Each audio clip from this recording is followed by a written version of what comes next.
어제 본문을 통해서 우리는 진정한 권위에 대해 살펴보았습니다. 당시 종교 지도자들은 예수님께 무슨 권위로 성전에서 말씀을 가르치냐 물었고 예수님은 그들의 질문에 답하셨습니다. 예수님은 세례 요한에 관해 질문하시면서 당신께 진정한 권위가 있다 돌려 말씀하셨습니다. 예수님이 가진 권위의 출처는 하나님이십니다. 하나님이 예수님께 권위를 주셨습니다. 진정한 권위는 하나님께 부여받는 것입니다. 하나님께서 당신의 뜻을 따르고 순종하며 그 뜻을 전하는 자에게 주시는 것입니다. 당시 종교 지도자들은 하나님의 뜻을 따르지 않았고 그래서 진정한 권위를 갖지 못했습니다. 그러나 예수님은 오직 하나님의 뜻을 따르고 그것을 전하셨기 때문에 완전한 권위자이십니다. 오늘 본문도 어제 본문과 같은 교훈의 내용을 다루는데요. 진정한 권위가 예수님께 있음을 말해줍니다. 본문의 비유를 통해 그 내용을 살펴보도록 하겠습니다. 9절 말씀입니다. 그가 또 이 비유로 백성에게 말씀하시기 시작하시니라. 한 사람이 포도원을 만들어 농부에게 새로 주고 타국에 가서 오래 있다가. 비유에 한 사람이 포도원을 만들고 농부들에게 그것을 새로 주고 타국으로 떠났습니다. 당시에는 팔레스타인의 토지를 소유하고 있지만 외지에 거주하는 유대인과 로마인들이 많이 있었다고 합니다. 예를 들면요, 제가 광주에 토지를 가지고 있지만 성남에 거주하며 사는 것과 같습니다. 그렇다면 토지 주인은 그 땅을 그냥 내버려 둘 수 없기 때문에 팔레스타인에 거주하면서 토지를 필요로 하고 있는 농부들에게 그 토지를 새로 빌려줬습니다. 그리고 그것들을 자유롭게 그들이 기르고 경작하게 허락한 대신에 일정 금액을 받기로 계약을 한 거예요. 쉽게 말해서 광주에 저에게 농경지가 있다면 저는 성남에서 살기 때문에 광주에 사는 이 토지가 필요한 농부들에게 제가 새로 빌려줬다라고 생각하면 됩니다. 그렇게 당연히 토지를 빌린 농부들은 수확하는 시기가 되면 원래 주인에게 약속된 금액의 세를 주어야 합니다. 당연한 이치죠. 혹은 소출의 일부를 주기로 계약했다면 그 정해진 소출의 양을 당연히 주어야 마땅한 것입니다. 본문의 비유에서 시간이 흘러 포도를 수확하는 시즌이 다가왔습니다. 그래서 포도원 원래 주인은 땅을 빌려줬던 농부들에게 소출의 일부를 받으려고 그들에게 종을 보냅니다. 그런데 정말 황당한 일이 발생하네요. 10절 말씀입니다. 때가 이름에 포도원 소출 얼마를 바치게 하려고 한 종을 농부들에게 보내니 농부들이 종을 몹시 때리고 거저 보내었거늘. 농부들이 당연히 지불해야 되는 포도원 사용료를 주인이 보낸 종에게 주지 않습니다. 오히려 종을 몹시 때리고 쫓아내버렸습니다. 왜 이런 일이 발생했을까요? 농부들이 돈맛을 보게 되자 약속된 포도원 사용료를 지불하지 않고 싶었던 것이죠. 이 황당한 일을 당한 포도원 주인은 다른 종을 다시 농부들에게 보냅니다. 그러자 이번엔 더 심각한 일이 발생합니다. 이번에도 농부들이 포도원 사용료를 주지 않고 종을 몹시 때리고 그에게 모욕까지 퍼붓고 그를 돌려보냅니다. 11절 말씀이죠. 다시 다른 종을 보내니 그도 몹시 때리고 능욕하고 거저 보내었거늘.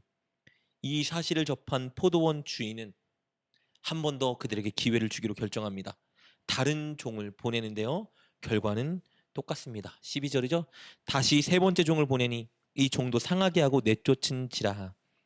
여기서 일단 우리가 발견할 수 있는 것은요. 포도원 주인의 성품과 농부들의 성품입니다. 포도원 주인은 정말 자비로운 사람입니다.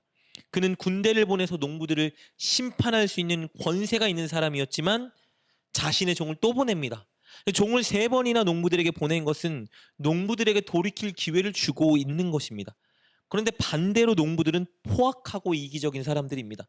자신들의 이익에 눈이 멀어 자기 의무와 약속을 저버리고 세 번이나 포도원 주인의 종들에게 폭력을 행사했습니다. 그런데 이 포도원 주인은 정말 이상하리만큼 자비로운 사람입니다. 한 번 더 마지막 기회를 농부들에게 줍니다. 이번엔 종이 아니라 포도원 주인 자신의 아들을 보내어 농부들이 의무를 감당하도록 합니다. 13절입니다. 포도원 주인이 이르되 어찌할까? 내 사랑하는 아들을 보내리니 그들이 혹 그를 존대하리라 하였더니. 사랑하는 아들을 보냈다고 하는데 여기서 사랑하는 아들이라는 말은 다른 뜻으로 유일한 아들이라는 뜻을 가집니다. 이 아들은 아버지의 포도원을 이어받을 유일한 상속자였습니다. 권위를 물려받은 권위자예요. 주인은 이번에 농부들이 이전과 다른 반응을 보일 것을 기대했습니다. 농부들의 반응을 볼까요? 14절 15절입니다. 농부들이 그를 보고 서로 의논하여 이르되 이는 상속자니 죽이고 그 유산을 우리의 것으로 만들자 하고 포도원 밖에 내쫓아 죽였느니라. 여전히 돈에 눈이 멀어 포도원 주인의 상속자마저 죽이고 맙니다. 진짜 권위자를 죽였어요. 그렇다면 이제 포도원 주인이 할 일은 하나밖에 남아있지 않습니다. 가차없이 그들을 심판하는 것입니다. 16절 말씀입니다. 와서 그 농부들을 진멸하고 포도원을 다른 사람에게 주리라 하시니. 포도원 주인은 결국 농부들을 진멸하고 포도원을 다른 사람에게 넘겨주었습니다. 여러분, 이제 이 비유를 한번 풀어가 볼까요?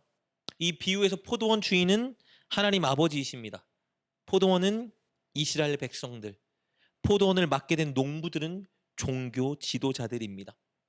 그들은 이스라엘 백성들을 하나님을 잘 믿고 하나님 말씀대로 신앙의 열매를 맺게 하기 위해서 잘 가르치고 섬겨야 되는 의무와 사명을 받은 자들입니다.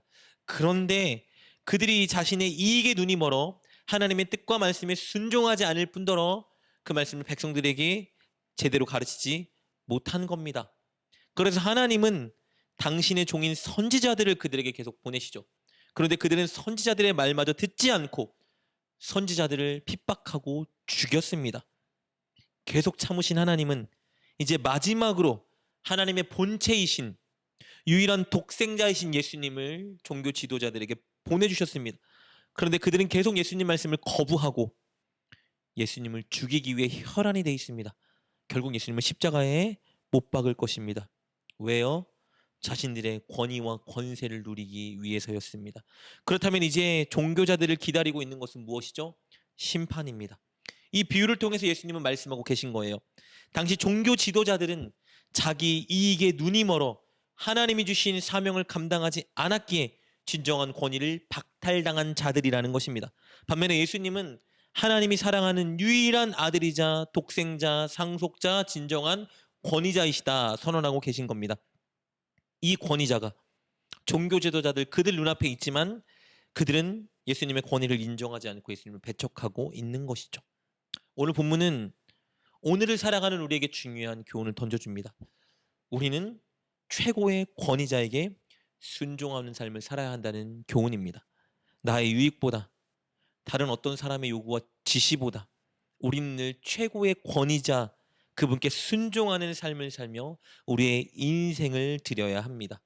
최고의 권위자는 하나님이십니다. 그리고 하나님의 아들 독생자 예수 그리스도이십니다. 하나님은 그리고 예수님은 권위를 마구 휘두르며 우리를 부려먹는 그런 권위자가 아닙니다. 자비하고 인내하시고 우리에게 기회를 주시며 무엇보다 우리를 가장 사랑하는 권위자이십니다. 우리를 위해 당신의 목숨까지 내어주는 희한한 은혜로운 권위자이십니다. 그렇다면 그분의 권위에 순종하며 살아가는 것이 사실은 우리 인생을 가장 복되게 만드는 것입니다. 하나님의 권위에 순종하는 것이 가장 행복한 인생을 가는 지름길인 것입니다. 사랑하는 여러분, 날마다 하나님의 권위를 인정하고 순복하며 살아가는 우리가 됩시다. 눈앞에 보이는 나의 이익보다 다른 사람들의 지시보다 늘 하나님의 권위에 순종하는 것을 우선순위에 두고 하나님 말씀에 순종하는 저와 여러분 될 수 있기를 주님의 이름으로 축복합니다. 기도하겠습니다. 하나님, 오늘 하루 우리가 하나님의 권위에 순종하는 삶을 살게 하여 주옵소서. 우리 눈앞에 펼쳐진 이익이나 손해를 뛰어넘어 하나님의 권위를 인정하며 살아가는 우리가 되게 하여 주옵소서. 늘 하나님 뜻과 말씀을 순종하는 우리가 되게 하여 주옵소서. 예수님의 이름으로 기도드립니다. 아멘. 오늘 말씀을 통해 깨닫고 결단한 것은 무엇입니까? 그것을 붙들고 하나님께 기도합시다. 그리고 그렇게 실천하며 하루를 살아가는 여러분 되시길 주님의 이름으로 축복합니다.